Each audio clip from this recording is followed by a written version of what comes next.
ପୂଜ୍ୟପାଦ ଶ୍ରୀ ଦାଦା ପୂଜ୍ୟପାଦ ଆଚାର୍ଯ୍ୟ ଦେବ ତଥା ଇଷ୍ଟ ପରିବାର সকলଙ୍କୁ ମୋର ଭକ୍ତିପୂତ ପ୍ରଣାମ। ଆଜିର ସମ୍ମାନୀୟ ପରିଚାଳକ ସଦ୍ୟ ଗୋପୀନାଥ ଭାଇନା, ବରିଷ୍ଠ ଋତ୍ୱିକ, ଏଠାକାର ମୁଖ୍ୟ ସଂଗଠକ ହିସାବରେ ଯେ ଭୂମିକା ନିର୍ବାହ କରିଛନ୍ତି ସଦ୍ୟ ବିଜୟ ଭାଇ ତଥା ସମସ୍ତ ପବିତ୍ର ପାଞ୍ଜାଧାରୀ କର୍ମୀ, ଗୁରୁଭ୍ରାତା ମାମାନଙ୍କୁ ଆନ୍ତରିକ ଜୟଗୁରୁ ପ୍ରଣାମ ଶୁଭେଚ୍ଛା। ଆଜି ଏଇଠିକି ବଡ଼ଗଡ଼ ଜୋନ୍ର ଭାଦ୍ର ସତ୍ସଙ୍ଗ খুবই সুন্দর। ପୂର୍ବରୁ ବୋଧେ এই ଜାଗାରେ ସତ୍ସଙ୍ଗ କରିଛି ବୋଲି ମନେ ହେଉନାହିଁ। ଆଜି ଜାଗା ପ୍ରଶସ୍ତ, ସୌନ୍ଦର୍ଯ୍ୟ ଅପୂର୍ବ, ଠାକୁରଙ୍କ ଫଟୋ ସଜା ଠାରୁ ଆରମ୍ଭ କରି ସମସ୍ତ କିଛି ବିରାଟ ହଲ୍ ଭିତରେ ଗୋଟେ ଏକରକମ ଗୋଟେ ବିସ୍ତୃତିର ସ୍ୱାଦ ଚାଖିଲା ଭଳିଆ ଲାଗୁଛି। ଏଇଟା ହିଁ ସତ୍ସଙ୍ଗ ଦିଏ। ଆଉ ଯେଉଁ ଲାଭଟା ହୁଏ ଅନ୍ୟ ଦିନମାନଙ୍କରେ ଯାହାକୁ ଦେଖିବାକୁ ପାଏନା, ଜାଣିବାକୁ ପାଏନା, ତାକୁ ଏଇ ଗୋଟିଏ ଜାଗାରେ ଦେଖିବାକୁ ପାଏ। ଗୋଟି ଗୋଟି କରି ମଣିଷ କେତେ ମଣିଷକୁ ଦେଖିବ, କେତେ ମଣିଷକୁ ଜାଣିବ। ଠାକୁରଙ୍କୁ କେନ୍ଦ୍ର କରି ଯେତେବେଳେ ଅନେକ ଲୋକ ଆମେ ଏକାଠି ହେଉଛୁ, ସେଥିରେ ଯେଉଁ ପାରସ୍ପରିକତାର ମାଧୁର୍ଯ୍ୟଟା ଉପଭୋଗ କରୁଛୁ, ସେଟା ସତ୍ସଙ୍ଗ ଛଡ଼ା ଆଉ କେଉଁଠି କେବେ ହେଲେ ମିଳିବ ନାହିଁ। ତେଣୁ ସତ୍ସଙ୍ଗର ବକ୍ତବ୍ୟ, ସଙ୍ଗୀତ ଇତ୍ୟାଦିଠୁ ଆରମ୍ଭ କରି ଯାହା କିଛି ଭଲ ଲାଗୁ ବା ନ ଲାଗୁ, ମଣିଷ ସହିତ ମଣିଷ ମିଶିବ, ମଣିଷ ସହିତ ମଣିଷ କଥା ହେବ, ଆନନ୍ଦରେ ଜୟଗୁରୁ ଆଦାନ ପ୍ରଦାନ କରିବ। ଏଇଟା ହିଁ ଗୋଟେ ବହୁତ ବଡ଼ ଲାଭ। ଆଉ ଆଜି ମୋର ନିଜର ଗୋଟେ ଉନ୍ନତି ହେଇଥିବାରୁ ମୁଁ ନିଜକୁ ନିଜେ ଧନ୍ୟବାଦ ଦେଉଛି। ମୁଁ କେଉଁଠି ହେଲେ ପ୍ରାର୍ଥନା ସମୟକୁ ପହଞ୍ଚି ପାରେ ନାହିଁ, ସବୁ ସମୟରେ ଲେଟ୍ କମର। ଏ ବଡ଼ଗଡ଼ ଜୋନ୍ରେ କୁଆଡ଼େ କ'ଣ ହେଲା, ଆଡ଼ଜଷ୍ଟମେଣ୍ଟଟା କେମିତି ହେଲା, ପ୍ରାର୍ଥନାରୁ ଠାକୁରଙ୍କ ପାଖରେ ହାଜିର ହେଇଯାଇଛି। ଯେଉଁ ହେଲ୍ମ ଅଫ୍ ଆଫେୟାର୍ସରେ ବୁଲିବାକୁ ପଡ଼ୁଛି, ସେଥିରେ ଟାଇମ୍ ରକ୍ଷା କରିବା ଆଦୌ ସମ୍ଭବ ନୁହେଁ। ଏଇଠି ରକ୍ଷା ହେଲା। ଦୀର୍ଘ ପରିକ୍ରମା ଭିତରେ ମୁଁ ଠାକୁରଙ୍କୁ କୃତଜ୍ଞତା ଜଣାଇ ସହ ନିଜକୁ ନିଜେ ଆଗେ ଧନ୍ୟବାଦ ଦେଇଦେଉଛି। ଆଉ ମୋର ସାଥୀ ଥିଲେ କୃପାନ୍ତି ବିଶ୍ୱାଳ, ଯିଏ ଏଇଟାକୁ ଟିକେ ତ୍ୱରାନ୍ୱିତ କଲେ। ସତ୍ସଙ୍ଗ ବିହାରକୁ ବଡ଼ଗଡ଼ ଜୋନ୍ ସଙ୍ଗ ସାଥୀ ଏଇଥିଲେ ବେଳେବେଳେ ପ୍ରୟୋଜନ। କେଉଁ ସଙ୍ଗ କେଉଁ ସାଥୀ କେହି ହୀନ ନୁହନ୍ତି। ଗୋଟେ ବହୁତ ବଡ଼ ଲୋକ ପାଇଁ ଗୋଟେ ଛୋଟିଆ ପିଲା ବି ସାଥୀ, ସେଥିରେ କିଛି ନାହିଁ। ଆଜି ଗୋଟେ ପବିତ୍ର ଦିବସ, ଭାଦ୍ର ଶୁକ୍ଳ ପ୍ରତିପଦା, ଗୋଟେ ସନ୍ଧିକ୍ଷଣ ଦିବସ ଏବଂ ସପ୍ତାହ ହିସାବରେ ଆଜି ଏଣ୍ଡିଂ ଡେ। କାଲି ପୁଣି ଗୋଟିଏ ସପ୍ତାହ ଆରମ୍ଭ। ଇଏ ବି ଗୋଟେ ସନ୍ଧିକ୍ଷଣ। ଏ ସନ୍ଧିକ୍ଷଣ ଆମର ଆଧ୍ୟାତ୍ମିକବାଦ ସହିତ ବହୁ ଭାବରେ ସଂଶ୍ଳିଷ୍ଟ। ଗୋଟେ ଜିନିଷ ଯାଉଛି, ଆଉ ଗୋଟେ ଜିନିଷ ଆସୁଛି। ଗୋଟେ ଜିନିଷ ଗୋଟେ ବେଳା ଯାଉଛି, ଆଉ ଗୋଟେ ବେଳା ଆସୁଛି, ତାକୁ କହନ୍ତି ସନ୍ଧିକ୍ଷଣ। ମଣିଷ ଜୀବନରେ ବି ସନ୍ଧିକ୍ଷଣ ଅଛି। ଯେତେବେଳେ ଶିଶୁ ଅବସ୍ଥାରୁ ବଢ଼ିଯାଏ, ଯେତେବେଳେ ଆଡୋଲେସେନ୍ସରେ ପ୍ରବେଶ କରେ, ତାର ଗୋଟେ ସନ୍ଧିକ୍ଷଣ ସୃଷ୍ଟି ହୁଏ। ସେତେବେଳେ ଭାବନା ରାଜ୍ୟରେ, ଚିନ୍ତା ରାଜ୍ୟରେ ବହୁ ରକମ ପରିବର୍ତ୍ତନ ଘଟେ। ବୟସନ୍ଧି ଯାହାକୁ କହନ୍ତି, ଶରୀର ଫିଜିକ୍ସ କେମିଷ୍ଟ୍ରି ବଦଳିଯାଏ। ହରମୋନର କ୍ଷରଣ ହେବା ଭିତରେ ଦେଇକରି କଣ୍ଠସ୍ୱରଠୁ ଆରମ୍ଭ କରି ଅବୟବର ଗୋଟେ ପରିବର୍ତ୍ତନ ଘଟେ। ଏ ପରିବର୍ତ୍ତନ ଭିତରେ ଆମେ ସମସ୍ତେ ହିଁ ଯାଉ। କିନ୍ତୁ ଯେଉଁ ଯେଉଁ ପରିବର୍ତ୍ତନ ଭିତରେ ଯେତିକି ସାବଧାନତା ଅବଲମ୍ବନ କରିବାର କଥା, ଠାକୁରଙ୍କଠୁ ଶିଖିବାକୁ ପଡ଼ିବ। ସିଆଡ଼କୁ ଟିକେ ପଛରେ ଯିବା। ସନ୍ଧିକ୍ଷଣ କଥା ମନେ ପଡ଼ିଲା ବେଳକୁ ଏଇ ସନ୍ଧିକ୍ଷଣ ବି ପ୍ରାର୍ଥନା ସମୟ। ଦିନ ଚାଲି ଯାଉଛି, ରାତି ଆସୁଛି, ମଝିରେ ହେଲା ସନ୍ଧ୍ୟା।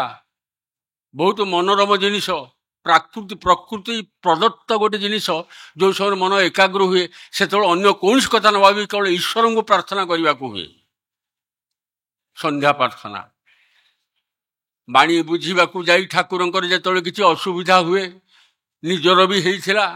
ଯେତେବେଳେ ଦେଖିଲି বহু ବର୍ଷ ଆଗରୁ, যেথায় থাকি সহসনা বেহস করতে সন্ধ্যা প্রার্থনা, তাতেই হবি কর্ম নিপুণ শক্তি পাবে বর্ধনা। ମୁଁ କହିଲି ଠାକୁର ଗୋଟେ ପ୍ରାର୍ଥନା ଛାଡ଼ିଗଲେ, ସନ୍ଧ୍ୟା ପ୍ରାର୍ଥନା। ତାହେଲେ ସନ୍ଧ୍ୟା ପ୍ରାର୍ଥନା ସକାଳୁ ଉଠିବାକୁ ତ କଷ୍ଟ ହେଉଛି, ଆଉ ସନ୍ଧ୍ୟାଟା କହିଦେଉଛନ୍ତି, ସନ୍ଧ୍ୟାଟା କରିଦେଲେ ମୋର ହେଇଗଲା। ମଣିଷ ସବୁଠୁ କନସୋଲ୍ଡ ହେବା ପାଇଁ ଆଗେ ଚାହେଁ, ଆଉ ମଣିଷ ଖୋଜେ ନିଶ୍ଚୟତାକୁ। ପରେ ଜାଣିଲି ସକାଳ ପ୍ରାର୍ଥନା ବି ଗୋଟେ ଡିଜାଇନର ସନ୍ଧ୍ୟା ପ୍ରାର୍ଥନା। ସିଏ ବି ଗୋଟେ ବେଳ ଯାଉଛି, ଗୋଟେ ବେଳ ଆସୁଛି। ଏଟା ସନ୍ଧିକ୍ଷଣର ପ୍ରାର୍ଥନା। ତେଣୁ prayer time, evening prayer time ସନ୍ଧ୍ୟା ପ୍ରାର୍ଥନା ନୁହେଁ। ଦୁଇଟା ଯାକ ସନ୍ଧ୍ୟା ପ୍ରାର୍ଥନା। ବୁଝିବାଟା ସ୍ପଷ୍ଟ ହେଲା, ଚାଲିବାଟା କଷ୍ଟ ହେଲା। ଯଦି ଠିକ୍ ଭାବରେ ତାଙ୍କ ନାମ ଧ୍ୟାନ ପଦ୍ଧତିକୁ ଅବଲମ୍ବନ କରାଯାଏ, ଭୋର 4ଟାରୁ ନ ଉଠିଲେ ଆମେ ତାହା କରିପାରିବା ନାହିଁ। ଶୀତ ଦିନରେ ଅବଶ୍ୟ ଟିକେ ଅଧିକ ସୁବିଧା ମିଳିବ। ଯେତକ ଅର୍ବାନ୍ ସିଭିଲାଇଜେସନ୍ ଭିତରେ ପାଲ୍ଲାରେ ପଡ଼ିଛନ୍ତି, କେହି 12ଟା ଆଗରୁ ଶୋଉନାହାନ୍ତି। 4ଟାରେ ସେ ଉଠିବ କ'ଣ? ଠାକୁର ସବୁ ଦେଇକି କହିଲେ, ସାନ୍ତ୍ୱନା ଦେଇକି ବି କହିଲେ। ଶିଶୁ ବଡ଼ଦା ଯୋଉଟା କହିଥିଲେ, କହିଲେ ବଡ଼ଦା ପ୍ରତ୍ୟୁଷରୁ ନିଷ୍ଠା ସହକାରେ ଇଷ୍ଟଭୂତି କରିବା ଉଚିତ। ବଡ଼ଦା କ'ଣ ଉତ୍ତର ଦେଇଥିଲେ? କହିଲେ ହଁ ସେଟା ଠିକ ଯେ ସିଏ ଆଗେ ଇଷ୍ଟଭୂତି କରେ କି ନା ଦେଖେ, ଆଗେ କଲେ ତାପରେ ଏଇଟା ହବ। ଆମର ବିଗିନର୍ସ ମାନଙ୍କ ଭାରି ସହଜ। ପୁରୁଷୋତ୍ତମଙ୍କ ରାସ୍ତା ମୁଁ ମୋ ଅଙ୍ଗେଲି ଭେଦ ଦେଇକି ଯାହା ଜାଣିଲି, ଏଠି entrance is always very easy, to stand up is very very difficult. ସେଟା ଦିନ ଅତିକ୍ରମ କରିବା ସହିତ ମଣିଷ ବୁଝେ। ଆଜି କର୍ମୀମାନେ ବି ବୁଝୁଥିବେ। ବହୁ କର୍ମୀ ଏଭଳି କହିଛନ୍ତି ସାଧାରଣ ସତ୍ସଙ୍ଗ ହେଇକି ଥିଲି, ଏଟା ଭଲ ଥିଲା, ଏ ଆଚ୍ଛା ଅଡୁଆରେ ପଡ଼ିଲି। ପ୍ରକୃତ ପକ୍ଷରେ ଛୁଆଦିନର ସମୟଟା ତ ଆଉ ଫେରେ ନା। ଛୁଆଦିନ ସମୟଟା ବହୁତ ସ୍ୱାଧୀନ, ବହୁତ ଆନନ୍ଦଦାୟକ। ବଡ଼ ହେଲା ପରେ ଲୋକ ଭାବେ ଆଉ ଥରେ ଛୁଆ ହେଇଯାଆନ୍ତି କି, କିନ୍ତୁ ତା ହୁଏ ନା। କେତେ ସତ୍ସଙ୍ଗରେ କହିଥିବି, ଆଜି ବି କହୁଛି। ଶ୍ରୀ ବଡ଼ଦାଙ୍କର କନିଷ୍ଠ ପୁତ୍ରଙ୍କର ସେଇ ସଙ୍ଗୀତ କୁछ କୋ ପହଲେ ସେ ବନା ଦେ ରେ ମାଲିକ, ଜିନ୍ଦଗି नहीं बस कुछ साल लौटा दे मेरे खालिक। ଖାଲିକ ମାନେ ସୃଷ୍ଟିକର୍ତ୍ତା। ଜୀବନ ଚାହୁଁନି ପ୍ରଭୁ, ଆଉ ଥରେ ମୂଳରୁ ମତେ ତିଆରି କରିଦେ। ଏଟା ମଣିଷ ଭାବେ, କିନ୍ତୁ ହୁଏ ନା। ଠାକୁର ତ ଅପୂର୍ବ, ଅପ୍ରମେୟ, ପରିମାପ କରାଯାଏ ନା। କୋଉ ପୁରୁଷର ହିମ୍ମତ ନାହିଁ କଥାରେ ତାଙ୍କୁ ବୟାନ କରିବ। କେହି ବୟାନ କରିପାରିବେନି। ଆମେ ସମସ୍ତେ ବୟାନର ବାହାରେ, ଆମେ ଅସମର୍ଥ। ଏଇଟା ଆଗେ ସ୍ୱୀକାର କରିକି ତାପରେ ପ୍ରଭୁଙ୍କ କଥା କହିବା ଉଚିତ। ଶ୍ରୀରାମକୃଷ୍ଣ ଯୋଉଟା ଚରମ ଭାଷାରେ କହିଥିଲେ, ସମସ୍ତେ କିଛି ଜଗତ ଉଚ୍ଛିଷ୍ଟ କରିଦେଇପାରେ, ବ୍ରହ୍ମଙ୍କୁ କେହି ଉଚ୍ଛିଷ୍ଟ କରିପାରନ୍ତି ନାହିଁ। ସରଳ କଥାରେ ସବୁ କିଛି ଅଇଁଠା ହେଇଯାଇପାରେ, ବ୍ରହ୍ମକୁ କେହି ଅଇଁଠା କରିପାରିବା ନାହିଁ। ସେ ପ୍ରକଟ ବ୍ରହ୍ମ ହୁଅନ୍ତୁ ନା କାହିଁକି, ସେ ହେଲେ ପ୍ରକଟିତ ବ୍ରହ୍ମ। ଅଇଁଠା କରିପାରିବ ନାହିଁ ମାନେ ମୁହଁ ଦେଇକି ବାହାର କରିପାରିବନି, ଆମେ କେହି ବାହାର କରିପାରିବାନି। ସେଇଲେ କଥା କହିଲା ବେଳେ ଇଚ୍ଛା ବି ହୁଏ, ଆଉ ଟିକେ ପ୍ରସିଦ୍ଧି ପପୁଲାରିଟିକି ଭୟ ଲାଗେ। ଯେତିକି ଆପଣ ପପୁଲାର ହେବେ, ଅନପପୁଲାର ହବାର ଭୟ ସେତିକି ଆପଣଙ୍କୁ ଜାକି ଧରିବ। କଥା କହିଲା ବେଳେ ବି ସେ ଚିନ୍ତା ମଧ୍ୟ ହୁଏ। ନହେଲେ ସେ କମେଡି ଭାଷାରେ କିଏ ବି ଭାବିପାରେ ମନରେ, ଭାଇନା ଏ କଥା ଗୁଡ଼ା କୌଣ କି ଗୋଟା ଫୁଲୁ ଫାଲତୁ କଥା। ଏ ଶବ୍ଦ ଶୁଣିବା ପାଇଁ ମଧ୍ୟ ଭୟ ବି ଥାଏ, ସମସ୍ତଙ୍କର ଥାଏ। କହିପାରିବା ଆମେ କ'ଣ? ଆଚାର୍ଯ୍ୟ ଶ୍ରେଷ୍ଠ ପ୍ରଥମ ପଚାର୍ଯ୍ୟ ସତ୍ସଙ୍ଗର ପ୍ରଧାନ ଆଚାର୍ଯ୍ୟ ଶ୍ରୀ ବଡ଼ଦା ଯେତେବେଳେ ଆସିଥିଲେ ଭୁବନେଶ୍ୱରକୁ, ତାଙ୍କୁ ଅନୁରୋଧ କରାହେଇଥିଲା। ବହୁ ଜାଗାରେ କଥାଟା ମୁଁ ଆଲୋଚନା କରିଛି, ନ ଆଲୋଚନା ପୁନଶ୍ଚ ନ କରି ରହିପାରୁନାହିଁ, ଯେ ଭକ୍ତମାନେ କର୍ମୀମାନେ ପ୍ରାର୍ଥନା କରିଥିଲେ, ଦୟାକରି ଆପଣ କିଛି କଥା କୁହନ୍ତୁ ଠାକୁରଙ୍କ ଉପରେ। ଭାବ ଏତେ ବେଶୀ ହେଇଗଲା ଯେ ସେ କଥା ହିଁ କହିପାରିଲେ ନାହିଁ। ଟୋଟାଲି କଥା ହିଁ କହିପାରିଲେ ନାହିଁ। ଗୋଟେ ଦିଟା ଶବ୍ଦ କୋଉ କୋଉ ଆଖି ଜଳ ଜଳ ହେଇଗଲା। ଏ ଯୋଉ କଥା ଆଚାର୍ଯ୍ୟଙ୍କର, ତ ଆମେ କ'ଣ କଥା କହିବା? ସେଇଠି ପ୍ରଥମେ ରିଆଲାଇଜେସନ ହେଲା, ବେଶୀ ରିଆଲାଇଜ ହେଲା ତାଙ୍କ ସାନ୍ନିଧ୍ୟ ଲାଭ କରିବା ପରେ, ଯେ କଥା କହିବା ତୁଳନାରେ silence is also one type of best ଯାଜନ। ନୀରବତା ବି ଯେଭଳି ଯାଜନ କରେ, ନୀରବତା ବି ଏମିତି ଶକ୍ତିର ସ୍ଫୁରଣ କରେ, ଏଭଳି ପ୍ରେରଣା ଦିଏ।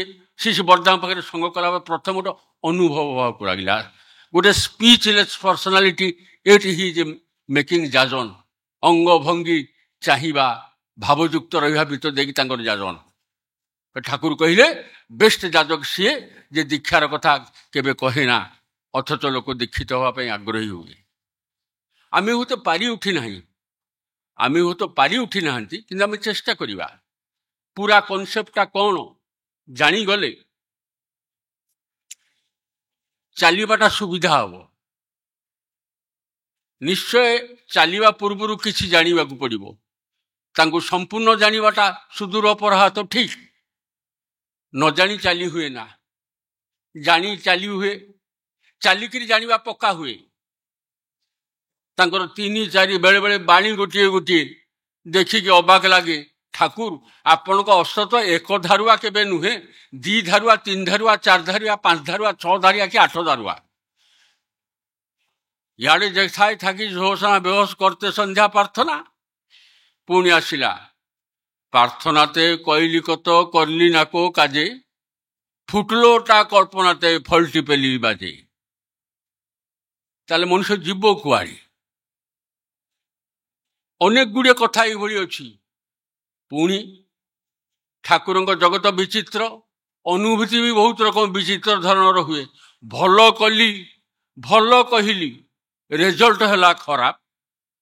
ଠାକୁର ଆପାତ ଦୃଷ୍ଟିରେ ଓଲଟା କଲେ, ଅସୁବିଧାଜନକ ଜିନିଷ କଲେ, କୁହାଯାଇପାରେ ଖରାପ କଲେ, ଫଳଟା ହେଲା ଭଲ।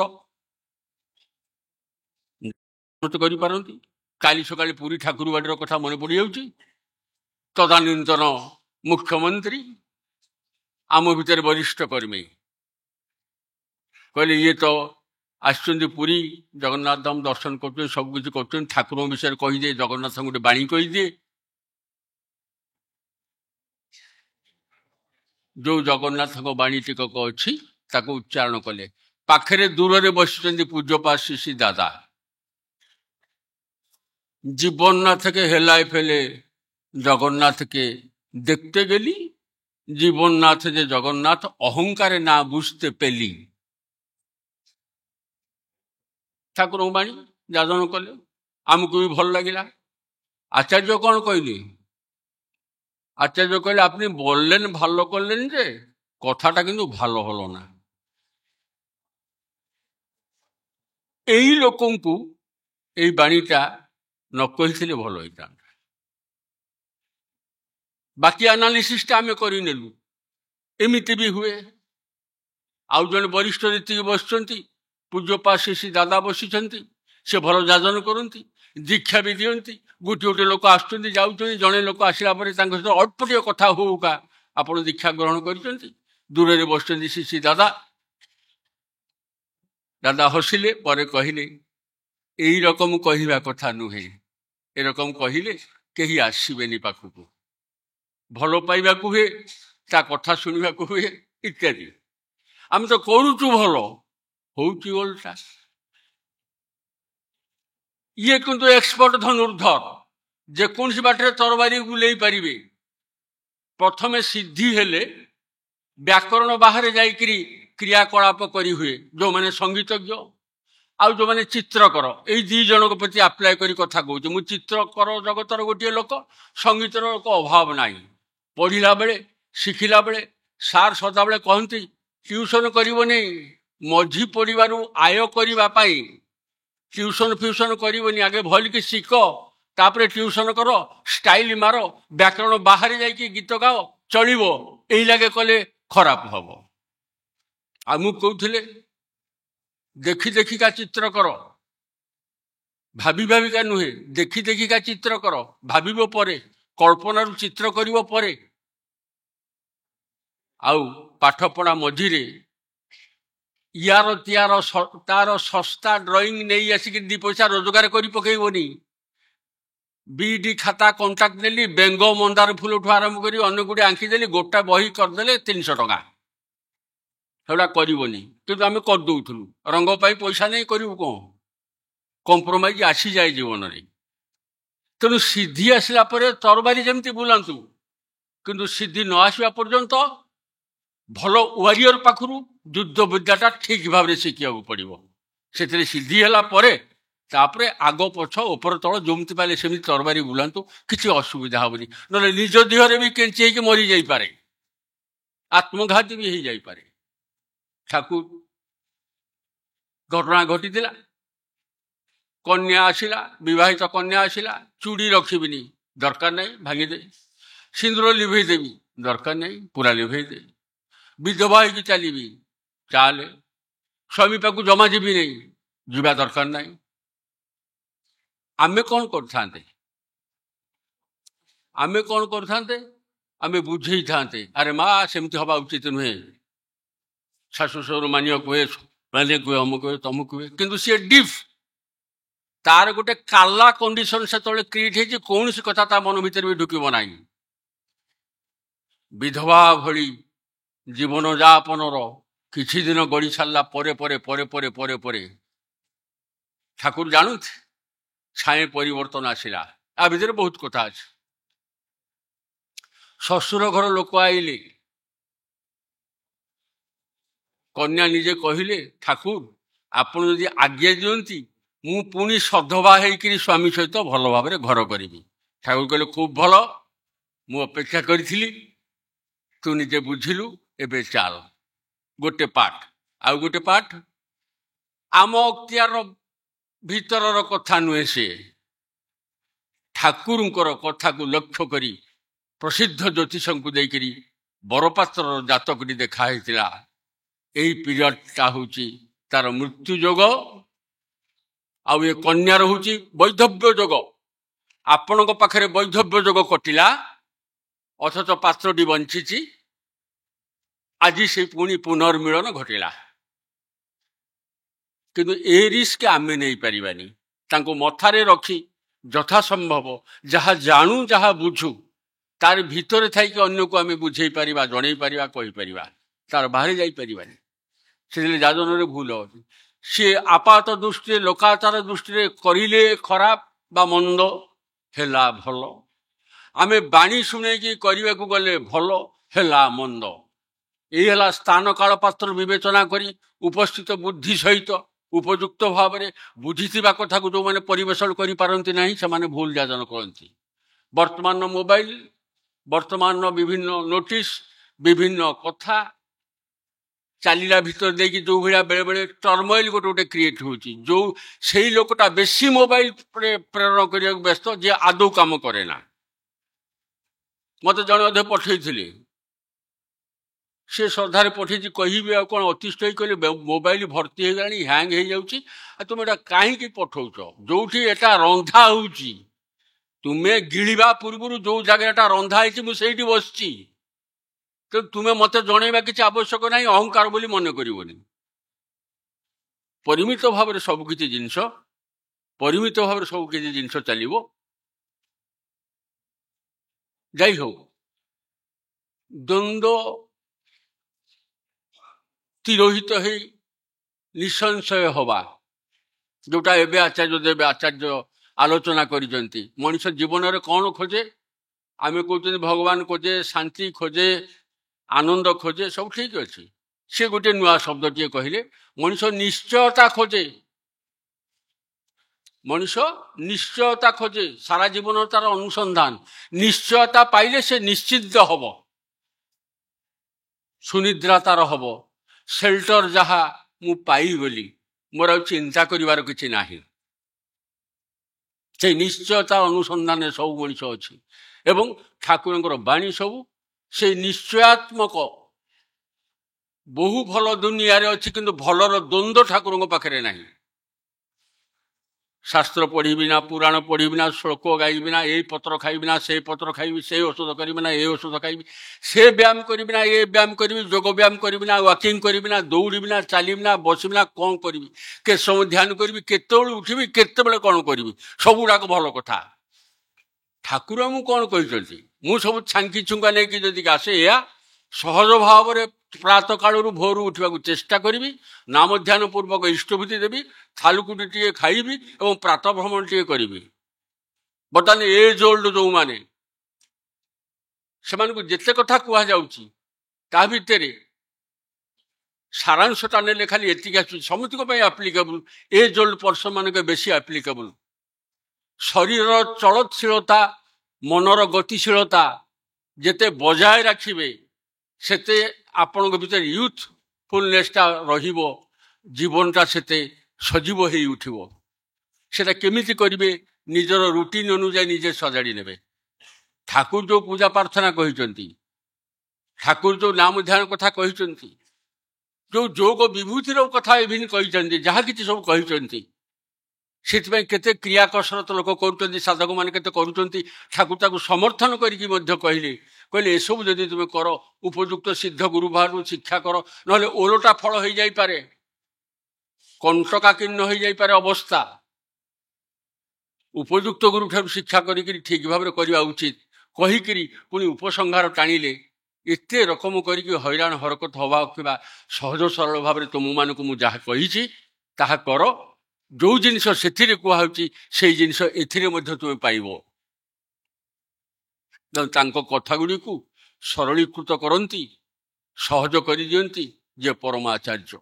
ଆମେମାନେ ସତ୍ସଙ୍ଗୀ, ଆମେ ଭାଗ୍ୟବାନ, ବହୁ ଭାଗ୍ୟବାନ।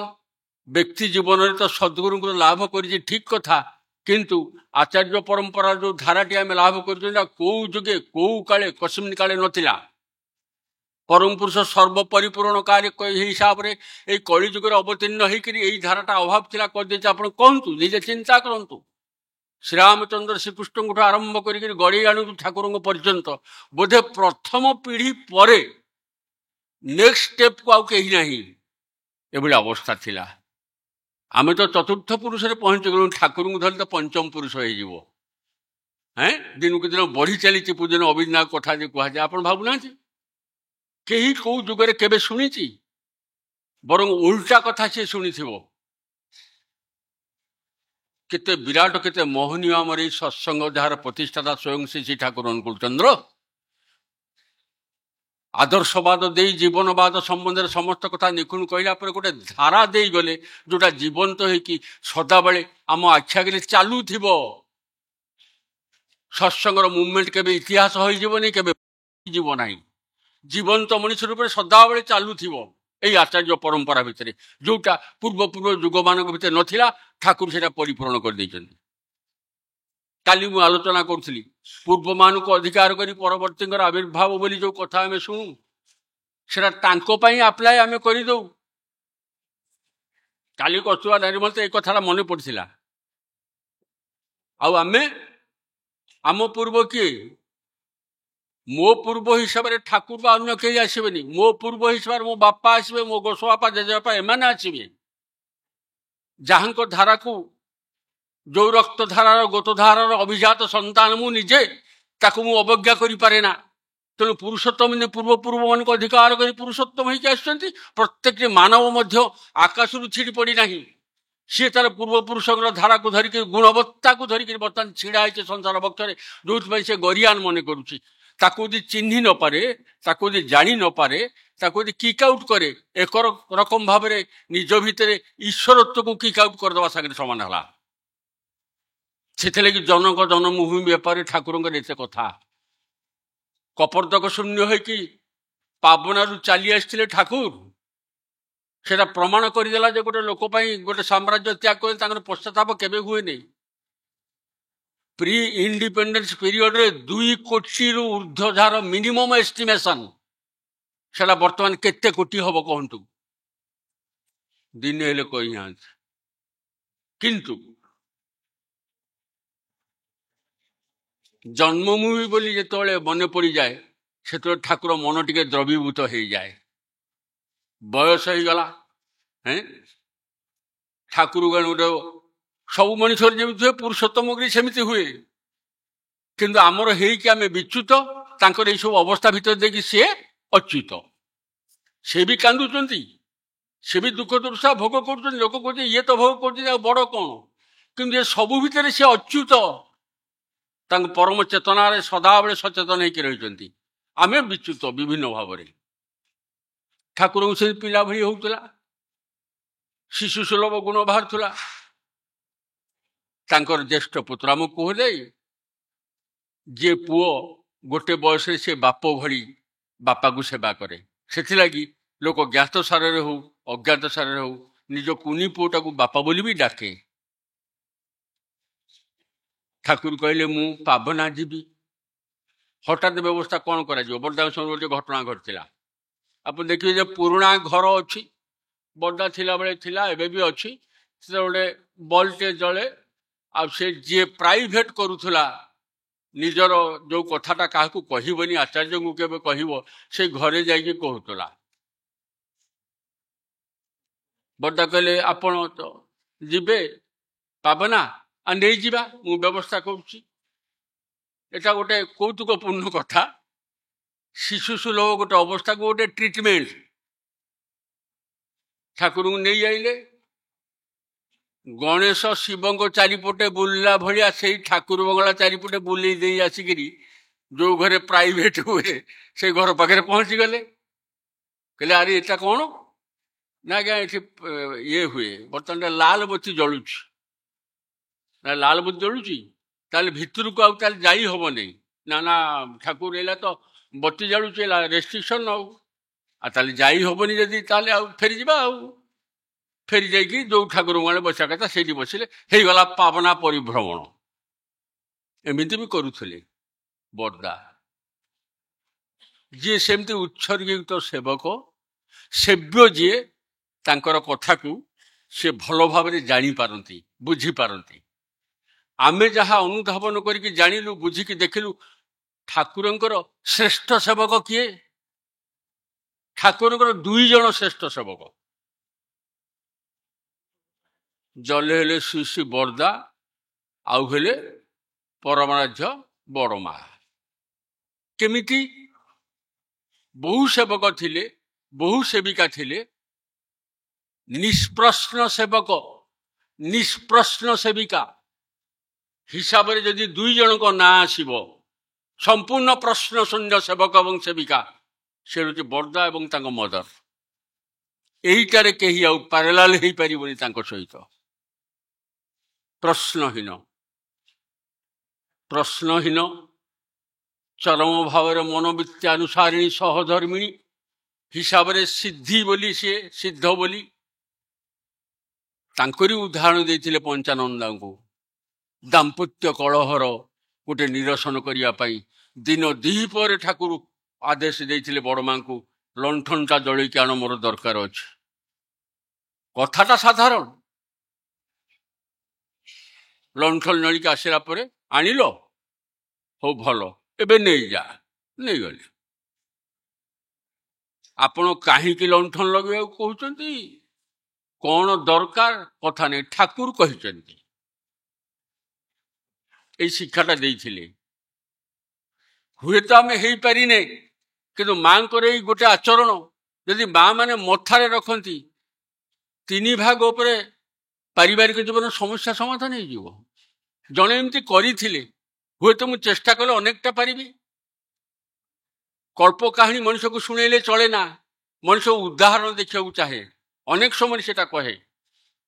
ଠାକୁରଙ୍କର କଥା ଜଣେ ପୁରାତନ ବରିଷ୍ଠ ରୀତିକ ଯାଜନ କରୁଛନ୍ତି କଲିକତାର ବଡ଼ ଅଫିସରଙ୍କୁ, ସେ କହିଲେ ଆପଣଙ୍କର ଇଡିଓଲୋଜିଟା ତ ଖୁବ ସୁନ୍ଦର ଲାଗୁଛି, ଏ ଆଦର୍ଶବାଦ ତ ଜୀବନବାଦ ସର୍ବବ୍ୟାପୀ ସୁନ୍ଦର କଥା, କିନ୍ତୁ ହେଇଛି କିଏ ଗୋଟେ ଉଦାହରଣ ତ, ଏମିତି କଥା ଅଛି। ଉପାୟନ୍ତର ନ ପାଇ ସିଏ କେବଳ ଶ୍ରୀ ଶ୍ରୀ ବଡ଼ଦାଙ୍କର ଉଦାହରଣଟି ଦେଇଥିଲେ, ଯେ ତିଆରି ହେଇଥିବା ମଣିଷକୁ ଯଦି ଦେଖିବା ପାଇଁ ଚାହାନ୍ତି ତାହେଲେ ତାଙ୍କୁ ଦେଖନ୍ତୁ। ଯୋଉଟା ଠାକୁରଙ୍କ ବାଣୀରେ ଅଛି, ବର୍ତ୍ତମାନ ଉତ୍କଳ ସନ୍ତାନ ନବୀନ ସମ୍ପାଦକ ତାଙ୍କ ଲେଖାରେ ଲେଖିଥିଲେ, ପ୍ରସ୍ତୁତିକୃତ ମହାମାନବ ବର୍ଦା। ସେ ଚାଲି ଯାଇ ପାରନ୍ତି ନାହିଁ, ଚାଲିଯିବେ ନାହିଁ। ଯଦି ଶାରୀରିକ ଭାବରେ ଅନ୍ତର୍ହିତ ହୁଅନ୍ତି, ତାହେଲେ ପ୍ରସ୍ତୁତିକୃତ ମହାମାନବକୁ ରଖିଦେଇ ଯିବାକୁ ପଡ଼ିବ। ଠାକୁର ରଖିଦେଇକି ଯାଇଥିଲେ, ସେମିତି ପୂଜ୍ୟପା ଦାଦାଙ୍କୁ ରଖିଦେଇ ଯାଇଥିଲେ। ବର୍ତ୍ତମାନ ଆଚାର୍ଯ୍ୟ ଦେବ ମଧ୍ୟ ସେଇଭଳି। ଯୋଉ ଦିଗ ଦେଇକି ଦେଖିବେ ଆମେ ପରିପୂରିତ ହେଇକି ଅଛୁ, କିନ୍ତୁ ତାର ଅନୁଧାବନ କରିବା, ଆମର ଅନୁସରଣ କରିବା, ସେଇଟା ହେଉଛି ବଡ଼ କଥା। ଅଲଗା ମୁକ୍ତି ବୋଲି କିଛି ନାହିଁ। ପ୍ରବୃତ୍ତି ମୁକ୍ତ ହବା ହେଲା ସବୁଠୁ ବଡ଼ ମୁକ୍ତି, ଏବଂ ପ୍ରବୃତ୍ତି ମୁକ୍ତିର ଯେତେ କସରତ କଲେ ବି ତାହା ଯିବ ନାହିଁ। କେବଳ ପ୍ରବୃତ୍ତି ବୃତ୍ତି ପ୍ରବୃତ୍ତି ତାଙ୍କୁ ସେବାରେ ଲଗେଇଲେ ହିଁ ମୁଁ ମୁକ୍ତ ହେବି। ସେଥିରେ ଠାକୁରଙ୍କର କଥା ଅଛି, ପ୍ରବୃତ୍ତି ପରବେଦୀ ଇଷ୍ଟାର୍ଥ ପରାୟଣତା ହିଁ ମୁକ୍ତିର ପ୍ରଥମ ସୋପାନ, ସୁଗମ ସୋପାନ, ଭକ୍ତିର ପରମ ଆଶ୍ରୟ। ପ୍ରବୃତ୍ତି ପରବେଦୀ ଇଷ୍ଟାର୍ଥ ପରାୟଣତା ଆମେ ଦେଖିଥିଲୁ ଆଚାର୍ଯ୍ୟଙ୍କ ପାଖରେ। ଯୋଉ ଆଚାର୍ଯ୍ୟଙ୍କର ବାଣୀ ଥିଲା, ଇଷ୍ଟାର୍ଥ ସେବାୟ ତେଜଦୀପ୍ତ ନିଃସ୍ୱାର୍ଥ ସେବାୟ ମହାନ, ପ୍ରେମ ପୁଷ୍ଟ ପୂତ ତନୁ ତାରେଇ ବୋଲେ ଇଷ୍ଟ ପ୍ରାଣ। ଆମେ ତ ଇଷ୍ଟ ପ୍ରାଣ ସଦାବେଳେ ସମ୍ବୋଧନ କରୁଛୁ, ଇଷ୍ଟ ପ୍ରାଣ ତ ବି ଏତେ ସହଜ କଥା ନୁହେଁ। ଠିକ ଅଛି, ସହଜ କଥା ନୁହେଁ ବୋଲି ଜାଣିଲା ପରେ ତ ମୋର ଆକାଂକ୍ଷାଟା ହଉଛି ଯେ ସହଜ ସାଧ୍ୟ ଯାହା ନୁହେଁ ତାକୁ ଆୟତ୍ତ କରିବା ପାଇଁ। ଜୀବନ ପ୍ରୋଲଙ୍ଗଡ ହଉଛି। ଲୋକ ଯେତେବେଳେ ଉଚ୍ଚ ଆଦର୍ଶରେ ଉଦ୍ବୁଦ୍ଧ ହେଇକି କିଛି କରିବା ପାଇଁ ଚାହେଁ, ସେତେବେଳେ ତାର ଲାଇଫ ଅଟୋମେଟିକାଲି ପ୍ରୋଲଙ୍ଗଡ ହୁଏ, ଭଗ୍ନ ସ୍ୱାସ୍ଥ୍ୟ ବି ଫେରି ଆସେ, କିନ୍ତୁ ତାର ଗୋଟେ ପର୍ପସ ଥିବା ଦରକାର। ଲକ୍ଷ୍ୟବିହୀନ ଭାବରେ ଆମେ କେହି କାମ କରିବା ଉଚିତ ନୁହେଁ। ଗୋଟିଏ ବାଣୀ ମାତ୍ର କିଛି ଦିନ ତଳେ ପାଠ କରାହେଇଥିଲା ଠାକୁର ବଙ୍ଗଳାରେ, ଏତେ ଭଲ ଲାଗିଥିଲା ବାଣୀଟା, ପୁରା ତ ମନେ ରହି ପାରିଲି ନାହିଁ। ତାର ସାରାଂଶଟା ବାଧ୍ୟ ହୋଇକରି ଆଚାର୍ଯ୍ୟଙ୍କୁ କହିଦେଲି। ବହୁତ ଉପାଦେୟ ବାଣୀଟିଏ। ତାର ଗୋଟେ ଅଂଶ ହେଲା ଏଇଆ, ଉଦ୍ଦେଶ୍ୟ ଲକ୍ଷ୍ୟବିହୀନ ଭାବରେ ଭମନ୍ତି ଯେଉଁମାନେ, ତାଙ୍କର ଚଳା ହେଉଛି ଅସଙ୍ଗତ ବିଚ୍ଛିନ୍ନ କର୍ମା। ସେମାନେ, ମୁଁ ଅନେକ ଗୁଡ଼ିଏ କାମ କରୁଛି, କିଛି ଗୋଟେ ନିର୍ଦ୍ଦିଷ୍ଟ ପର୍ପସକୁ ଫୁଲଫିଲ୍ କରୁନାହିଁ ସେଟା, କିନ୍ତୁ ଗୁଡ଼ିଏ ଏମିତି ଭଲ କାମ ହେଉଛି। ସେଥିରେ କ'ଣ ହୁଏ, ମଣିଷ ସାର୍ଥକତା କମ୍ ପାଏ, ଅସଙ୍ଗତି ଆସେ, ସେ ବିଚ୍ଛିନ୍ନ କର୍ମା ହେଇ ଉଠେ। ଆମେ ବିଚ୍ଛିନ୍ନ କର୍ମା ହେବା ପାଇଁ ଏଠିକି ଆସିନୁ। ପ୍ରତ୍ୟେକଟା କର୍ମକୁ ତାଙ୍କ ସେବାରେ ସାର୍ଥକ କରି ତୋଳିବା ପାଇଁ ଆମେ ଆସିଛୁ। ପ୍ରତ୍ୟେକଟାର ଗୋଟେ ମିନିଂ ଅଛି, ଗୋଟେ ପର୍ପସ୍ ଅଛି। এটা সেই ଜିନିଷ ନୁହେଁ ଯେ ଉଦ୍ଦେଶ୍ୟ ନେଇକି ତାଙ୍କୁ କାମ କରୁଛି। ଉଦ୍ଦେଶ୍ୟ ବିହୀନ ଭାବରେ ଭମିଚାଲି, ଲକ୍ଷ୍ୟ ବିହୀନ ଉଦ୍ଦେଶ୍ୟ ବିହୀନରେ ଭମି ଚାଲିବା ମାନେ ହେଉଛି ବହୁ କାମ କଲେ ମଧ୍ୟ ସିଏ ହେଉଛି ଅସଙ୍ଗତିପୂର୍ଣ୍ଣ ଏବଂ ବିଚ୍ଛିନ୍ନ କର୍ମା। ଆମର ପରିଶ୍ରମ, ଆମର ଚିନ୍ତା, ଆମର ଭାବନା ସବୁକିଛି ପର୍ପସ୍ ଫୁଲଫିଲିଂ ହବ। ସେଇ ପର୍ପସ୍ ଫୁଲଫିଲିଂ କରିବା ପାଇଁ ବର୍ତ୍ତମାନ ପୂଜନୀୟ ଅବିନ୍ଦାଙ୍କର ଯେଉଁ ବିଶେଷ ଆଦେଶ, ଯେଉଁ ଡିପି ୱାର୍କର କଥା, ଏବେ ଯିଏ ଯାଉଛି ଆଚାର୍ଯ୍ୟଙ୍କ ପାଖକୁ ସବୁ କର୍ମ ସେଥିରେ ଯୋଡ଼ୁଛନ୍ତି। ଥରେ ଆନ୍ତରିକ କୃତଜ୍ଞତା ସହିତ ତାଙ୍କୁ ଧନ୍ୟବାଦ ଜଣାଇଥିଲି ଅବିନ୍ଦାଙ୍କୁ। ମୁଁ କହିଲି, ଗୋଟେ ଜିନିଷ ମୁଁ ଦେଖିଲି, ଅନେକ ତ ଆଗେଇଛନ୍ତି ଲୋକମାନେ, କରୁଛନ୍ତି, ଚେଷ୍ଟା କରୁଛନ୍ତି, କିନ୍ତୁ ଏଇ ଯେଉଁ ଆପଣ କହିଦେଲେ ଗଲା ଟୁର୍ରେ, ବିଶେଷ କରି ପ୍ରମିନେଣ୍ଟ ଯେଉଁ ଜାଗାକୁ ଆପଣ ଯାଇଥିଲେ, କହିଥିଲେ ଯେଉଁଠି ନିକଟସ୍ଥ କେନ୍ଦ୍ର ପ୍ରାର୍ଥନା ବା ମନ୍ଦିର ଗୃହ, ସେଠି ଦୁଇ ଜଣ ଅନ୍ତତଃ ପ୍ରାର୍ଥନାକୁ ପରିବାରରୁ ସମସ୍ତେ ଆସନ୍ତୁ। 30 ଦିନ ହେଲେ 60 ଜଣ ଯୋଗାଡ଼ କରନ୍ତୁ, 31 ଦିନ ହେଲେ 62 ଜଣ ଯୋଗାଡ଼ କରନ୍ତୁ, ଅନ୍ତତଃ ଦୁଇଟି ପରିବାର। ଏବେ ମୋବାଇଲରେ ମୁଁ ଯାହା ଦେଖୁଛି, ଅନେକ ଜାଗାକୁ ପରିବାର ମାନେ এই ସନ୍ଧ୍ୟା ସକାଳ ପ୍ରାର୍ଥନାକୁ ଯାଉଛନ୍ତି, ଯୋଗଦାନ କରି ତାଙ୍କୁ ବହୁତ ଭଲ ଲାଗୁଛି। କାରଣ ତାଙ୍କ ପାଇଁ ଏଇଟା ସବୁଦିନିଆ କଥା ନୁହେଁ। ଦିନେ ଯାଉଛି କି 4 ଦିନ ଯାଉଛି, ଯାଉ ପଛକେ ମାସର ଗୋଟେ ନିର୍ଦ୍ଦିଷ୍ଟ ଡେଟ୍ରେ ଯାଉ, ତାର ପରିବାରର ଗୋଟେ ପରିବର୍ତ୍ତନ ଆସୁଛି। ସ୍ୱାମୀ ସ୍ତ୍ରୀ ଛୁଆମାନେ ଗୋଟେ ଚେଞ୍ଜ ଅଫ୍ ପ୍ଲେସ୍ ହେବା ସହିତ ଗୋଟେ ବଡ଼ ଜାଗାକୁ ସେମାନେ ଯାଉଛନ୍ତି ଏବଂ ସେଟା ନିଶା ଧରି ଯାଉଛି ଆସ୍ତେ ଆସ୍ତେ। ଏବେ ବହୁ ପରିବାର ସଂଯୋଜିତ ହେଇଗଲେଣି କେନ୍ଦ୍ର ମନ୍ଦିର ସହିତ ପ୍ରାର୍ଥନା କରିବା ପାଇଁ। ଗଲେ ଯେଉଁ ଜାଗାରେ ଫର୍ମ ନେଇଛି, ବହୁତ ଭଲ ଲାଗିବ। ଯେଉଁଟା ଆଗରୁ ଥିଲା ଅନ୍ତେବାସୀ 3-4 ଜଣ, ଶଙ୍ଖ ଫୁକା ହେଉଛି, ଆଉ କାହାର ଦେଖା ନେଇକି ଦର୍ଶନ ନାହିଁ, ସେଟା ବ୍ରେକ୍ କରିଗଲାଣି। ଏ ପରିବାର ମାନେ ଯାଇକିରି ଅନ୍ୟ କଥା ଯେଉଁ ଦୃଷ୍ଟିରେ ପଡ଼ୁଛି ତାକୁ ଟିକେ ସେବା ଦେବା, କ'ଣ କରିବା, ଅନ୍ୟ କାମରେ ବି ଲୋକ ଜୁଟୁଛନ୍ତି। ଏଇଟା ତ ବହୁତ କ୍ଲିକ୍ କରିଛି। ଆଉ ତା ରିସେଣ୍ଟ ଯେଉଁଟା ଆସିଛି ପ୍ୟାନ୍ କାର୍ଡ଼ ବା ଆଧାର କାର୍ଡ଼ ସଂଯୋଗ କରିବା, ସେଟାକୁ ବି ଠିକ୍ ଭାବରେ କରିନେବା ଉଚିତ। ତାର ତାରିଖ ଚାଲିଗଲାଣି, ତଥାପି ଯେଉଁମାନେ କରିଛନ୍ତି ନ କରିଛନ୍ତି କରନ୍ତୁ, କିଛି ଅସୁବିଧା ନାହିଁ। ସୁଫଳଟା ଆମେ ପରେ ପାଇବା। ଗୁରୁବତ୍ ଗୁରୁପୁତ୍ରେଷୁ, ମଙ୍ଗଳ କଥା ଭାବିକିରି ଗୋଟେ ଆଦେଶ ସେ ଦେଇଛନ୍ତି। ଆମେ ସତ୍ସଙ୍ଗ କଲେ, ଠାକୁରଙ୍କ ଲୀଳା କୀର୍ତ୍ତନ କଲେ, କର୍ମବିହୀନ ଭାବରେ ଚାଲିଗଲେ, ଏଟା ବି ଗୋଟେ ଉଦ୍ଦେଶ୍ୟ ବିହୀନ ହେଲା। ପର୍ପସ୍ ଫୁଲଫିଲିଂଟା ନହେଲେ ଲାଭ କ'ଣ? ପ୍ରକ୍ରିୟା ଶୁଦ୍ଧ ହବ, ପର୍ପସ୍ଟା ବି ସାର୍ଥକ ହବ, ତାହେଲେ ଯାଇକିରି କାମ। ସେଥିଲାଗି ଗୋଟେ ଉଦ୍ଦେଶ୍ୟ ବିହୀନ ଭେଗାବନ ଭଳିଆ ଠାକୁର ଯେଉଁ ବାଣୀରେ କହିଛନ୍ତି, He who has no Lord has no love, has nothing, scattered with passionate feet, wander like a vacant vagabond. ବହୁ ଭଲ ଲୋକ, କ'ଣ କରିବି ବୋଲି ଜାଣିପାରୁନି, ଘୁରି ବୁଲୁଛି, ଭ୍ୟାକାଣ୍ଟ ଭ୍ୟାଗାବଣ୍ଡ। ଠାକୁରଙ୍କ ଶବ୍ଦ ମାନେ ଅପୂର୍ବ, ସେ ମାନେ କଥା। ଠାକୁରଙ୍କର ଇଂରାଜୀର ବ୍ୟାପାରରେ ଇଂଲିଶ ଲୋକ ଲର୍ଣ୍ଣେଡ ଲୋକ ଯିଏ ଆସିକି ମତ ଦେଇଥିଲା ପଢ଼ିକିରି ଠାକୁରଙ୍କ ଲିଟରେଚର, କହିଲା ଗୋଟେ ଇଣ୍ଡିଆ ଲୋକ ଏଇଭଳିଆ କହିପାରେ ନା। ଅଂଗ୍ରେଜୀ ଦେଶର ଲୋକ ଏବଂ ପଣ୍ଡିତ ହେଇଥିଲେ ସେ ଏଇ କଥା କହିପାରେ। ସେ ଠାକୁରଙ୍କୁ କହିବା କୋଉଠି? ତ ଇଂରାଜୀ ବାଣୀ କେତେବେଳେ ମନେ ପଡ଼ିଥିଲା ଠାକୁରଙ୍କର? ଅଦ୍ଭୁତ ତାଙ୍କ ଲୀଳା। ପାଇଖାନାରେ ବସିଥିଲା ବେଳେ ମନେ ପଡ଼ିଥିଲା। ଠାକୁର ପାଇଖାନାରେ ବସିଥିଲେ, କେଷ୍ଟ ତାଙ୍କୁ ଡାକ ଦେଇଥିଲେ, ଲେଖତୁ। ଅଦ୍ଭୁତ ତାଙ୍କ ଲୀଳା। ଆଉ ଯାହା କହିଛନ୍ତି ସବୁ ଅକ୍ଷରେ ଅକ୍ଷରେ ସତ୍ୟ। କହିଲେ ନା, ଟାଇମ୍ ହେଇଯାଉଛି, ସାରିଦେବା। ଗୋଟିଏ ମଣିଷ ପରିବର୍ତ୍ତେ ମୁଁ ସାମ୍ରାଜ୍ୟ ତ୍ୟାଗ କରିଦେଇପାରେ। ଘଟଣାର ବି ଘଟିଛି, ସେ ଖାଲି କଥାରେ କହି ଦେଇନାହାନ୍ତି। କୋଉ କାଳରୁ ପାବନା ଅଞ୍ଚଳରେ ଅଟଳ ଜେନା ନାମକ ଲୋକ ଇଂରାଜୀ ଶିକ୍ଷାରେ ଶିକ୍ଷିତ ନୁହଁ, ସେହି ସମୟରେ ଆଲୁଅ ଜଳିବା ପାଇଁ ଲଣ୍ଡନର ଇପ୍ସି ସହର, ଗୋଟେ ପୋର୍ଟ ସହର ଇଂଲଣ୍ଡରେ, ସେ ଇପ୍ସି ଜେନେରେଟର ମଗେଇଥିଲେ ଠାକୁର।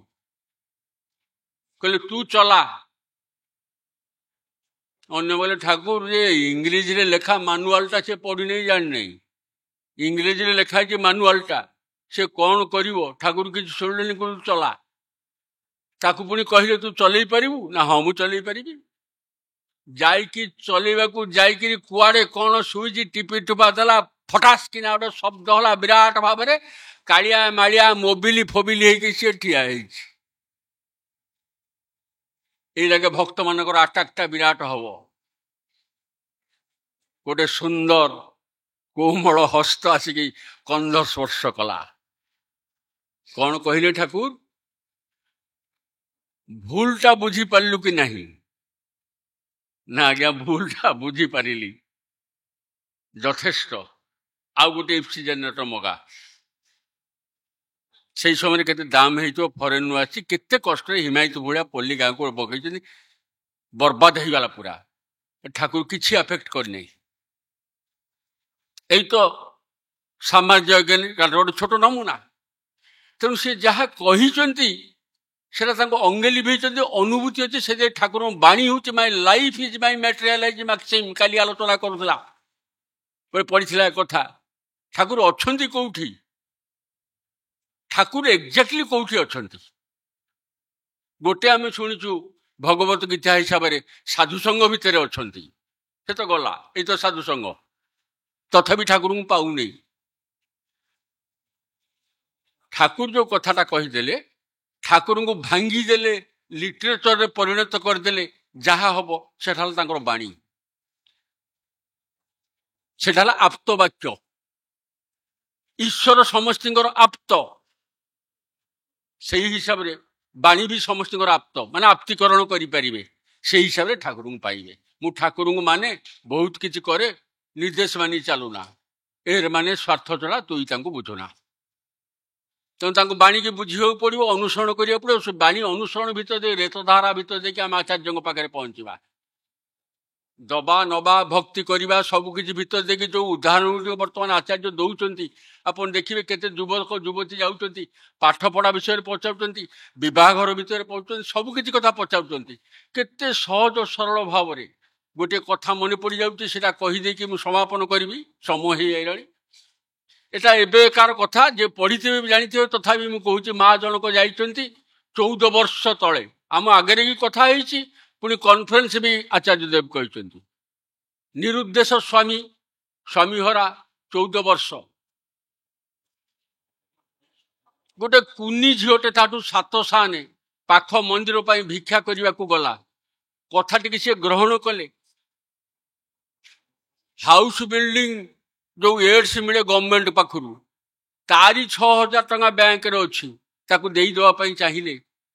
କୁନି ଝିଅଟି ଆଶ୍ଚର୍ଯ୍ୟ ହେଲା, ଆପଣ ସର୍ବମୋଟ ସମ୍ବଳ ସେତିକି, ଏଟା କୋଉ ହିସାବରେ ଆପଣ ଦେଇ ଦେଉଛନ୍ତି? ଜିଦ୍, ବ୍ୟାଙ୍କରୁ ଯାଇକି ତୋଳିକି ଆଣିକି ଦେଇଦେଲେ। ସମସ୍ତେ ଅବାକ ହେଇ, କର୍ମକର୍ତ୍ତା ବି ଅବାକ। ସେଇ ଦେଇଦେଲା ପରେ ମନେ ହେଉଛି ସତେ ଯେମିତି ଠାକୁର କହୁଛନ୍ତି, ତୋର କ'ଣ ସବୁ ଦବା ହେଇଗଲା, ଆଉ କିଛି ରହିଯାଇନି? ଗୁଞ୍ଜା ଗୁଞ୍ଜି ପଇସାରୁ ଠୁଳେଇ ଦେଲେ ଆଉ 4,000, ସେଟା ବି ଦେଇଦେଲେ। 10,000 ଟଙ୍କା ଏଭଳି ଗୋଟେ ମହିଳା, ଆମେ ଗୋଟେ ସ୍ୱଚ୍ଛଳ ଲୋକ ବି ପାରୁନି ଟଙ୍କା 5,000 ଏତେ ଟଙ୍କା ଦେବା ପାଇଁ। ଫେରିଗଲା ବେଳକୁ ପରମ ପିତାଙ୍କ ଅପାର କରୁଣା, 14 ବର୍ଷ ନିର୍ଦ୍ଦୋଷ ସ୍ୱାମୀ ଘରକୁ ଫେରି ଆସିଛନ୍ତି, ଲୋକ ଜମା ହେଇଛନ୍ତି। ଆଚାର୍ଯ୍ୟ ଏଇଟା କହିକି କହିଲେ, ଏହିପରି ହିଁ ହୁଏ, ଏହିପରି ହିଁ ହୁଏ। ଠାକୁରଙ୍କ ସମୟରେ ହେଇଥିଲା। ବହୁତ ବୋଧା ଥିଲେ, ବହୁତ ଯୋଗ୍ୟ ଲୋକ ଥିଲେ। ଯେତେବେଳେ ପ୍ରଥମେ, ମୁଁ ଯାହା ଜାଣେ ସେଟା କହୁଛି, ଠାକୁର ଯେତେବେଳେ ପ୍ରବର୍ତ୍ତନ କଲେ ଯୋଗ ଅର୍ଘ୍ୟ, ପ୍ରତ୍ୟେକ ଦିନ ଅନ୍ନ ଜଳ ଗ୍ରହଣ ପୂର୍ବରୁ 5 ଟଙ୍କା ନିବେଦନ କରିବାକୁ ପଡ଼ିବ, ଦ୍ୟାଟ୍ ଇଜ୍ ଯୋଗ ଅର୍ଘ୍ୟ। ବର୍ତ୍ତମାନ ସେଇ 5 ଟଙ୍କା କମ ସେ କମ 500 ଟଙ୍କା ହବ। ପୁରୁଷ ପୁଙ୍ଗବ ମାନେ ଥିଲେ ବିରାଟ ଭକ୍ତ, କାହାର ଦମ ପାଇଲାନି। ମୁଢି ମୁଡକି ବିକିବା ବାଲା ଗୋଟିଏ ମହିଳାକୁ ଦେଇକି ଠାକୁର ସେ ଯୋଗ ଅର୍ଘ୍ୟ ଆରମ୍ଭ କରେଇଥିଲେ। ଧନ୍ୟ ସେଇ ମହିଳା, ପ୍ରଣାମ ତାଙ୍କୁ। ଇଏ ମା ଜାତିର ତ୍ୟାଗ। ଠାକୁର ଯାହା ଚାହିଁଛନ୍ତି ଆପଣ ନ କରନ୍ତୁ, ବିଶିଷ୍ଟ ମାନେ ନ କରନ୍ତୁ, ଏଇ ଲେଙ୍ଗଡା ଅଧା ପନ୍ତରା ଲୋକମାନେ ସେହା କରିକି ତାଙ୍କୁ ସେ ତାଙ୍କ ଦ୍ୱାରା କରିକି ସେଟା ଛାଡ଼ିବେ, ତାଙ୍କ ପର୍ପସ୍ ନିଶ୍ଚୟ ଫୁଲଫିଲ୍ ହବ। ଯଦି ହେଇଥାଏ ଡିପି ୱାର୍କଟା ଆମକୁ କ'ଣ ବଡ଼ କଥା, ଆଧାର ପ୍ୟାନ୍ ସଂଯୋଜନ କରିବା କ'ଣ ବା ବଡ଼ କଥା। ସେଥିଲାଗି ମୁଁ କହୁଛି, ଗୋଟିଏ ଠାକୁରଙ୍କର ବାଣୀ ଅଛି, ଇଷ୍ଟ ନିର୍ଦ୍ଦେଶ ଇଷ୍ଟଙ୍କ ଅବର୍ତ୍ତମାନରେ ଆଚାର୍ଯ୍ୟଙ୍କ ମାଧ୍ୟମରେ ଆସି ପହଞ୍ଚିବ। ଯୋଉଟା କୁହାହେଇଛି ଉଷାଏ ନିଶା ମନ୍ତ୍ର ସାଧନ ଚଲା ଫେରାଇ ଜପ ଯଥା ସମୟ ଇଷ୍ଟ ନିର୍ଦ୍ଦେଶ ମୂର୍ତ୍ତ କରାଇ ତପ। ସମସ୍ତେ ବୁଝନ୍ତୁ ବର୍ତ୍ତମାନ ଆଶ୍ରମର ନିର୍ଦ୍ଦେଶଟା କ'ଣ, କଲ୍ଟା କ'ଣ। ସେଇ କଲ୍ଟାକୁ ଆଭଏଡ୍ କରିକି ଅନ୍ୟ ଇଷ୍ଟ କର୍ମ କରିବାର ସାର୍ଥକତା ନାହିଁ। ତେଣୁ ସମସ୍ତେ ମନୋଯୋଗ ଦେଇ ଆଚାର୍ଯ୍ୟଙ୍କର ଇଚ୍ଛା ଏବଂ ଅବିନ୍ଦାଙ୍କର ନିର୍ଦ୍ଦେଶକୁ ପରିପୂରଣ କରିବା ପାଇଁ ସମସ୍ତେ ଲାଗନ୍ତୁ। ନୂତନ ସତ୍ସଙ୍ଗୀ ସମାଜ ଗଠିତ ହଉ ଏବଂ ନୂତନ ରୂପରେଖ ହଉ ଏବଂ ତାର ଫଳକୁ ଆମେ ହିଁ ଉପଭୋଗ କରିବା। ଆମ ଉପଭୋଗ ପାଇଁ ସେ ଚିର ପ୍ରତୀକ୍ଷାରତ ହେଇକି ରହିଛନ୍ତି। ତାଙ୍କୁ ପ୍ରଣାମ। ସତ୍ସଙ୍ଗରେ ଉପସ୍ଥିତ ସମସ୍ତଙ୍କୁ ମୋର ମଧ୍ୟ ପ୍ରଣାମ, ଶୁଭେଚ୍ଛା। ଜୟଗୁରୁ। ମା ମାନଙ୍କ ପାଇଁ, ଭାଇମାନଙ୍କ ପାଇଁ ଯେତିକି ଦୁଇପଦ କଥା ମନରେ ରହିଲା ଅଳ୍ପ ସମୟ ଭିତରେ ବୟାନ କରାଗଲା। ମୁଁ ଏତେ ଆଉ ପାରିବାର ନାହିଁ, ସମୟ ହେଇଯାଇଛି। ବର୍ଷା ବି ଘନେଇ ଆସିଲାଣି। ବର୍ଷା ଉନ୍ମୁଖ ଦିନରେ ଏ ଯାବତ୍ ଭଲ ଟମି ପାଇଗଲେ ଅନ୍ତତଃ ଗୃହ ପ୍ରତ୍ୟାବର୍ତ୍ତନ କରିବା ପର୍ଯ୍ୟନ୍ତ ଆପଣ ନିରାପଦ ଥାଆନ୍ତୁ, ଏତିକି ପ୍ରାର୍ଥନା କରି ବକ୍ତବ୍ୟ ରଖିଲି। ଜୟ ଗୁରୁ।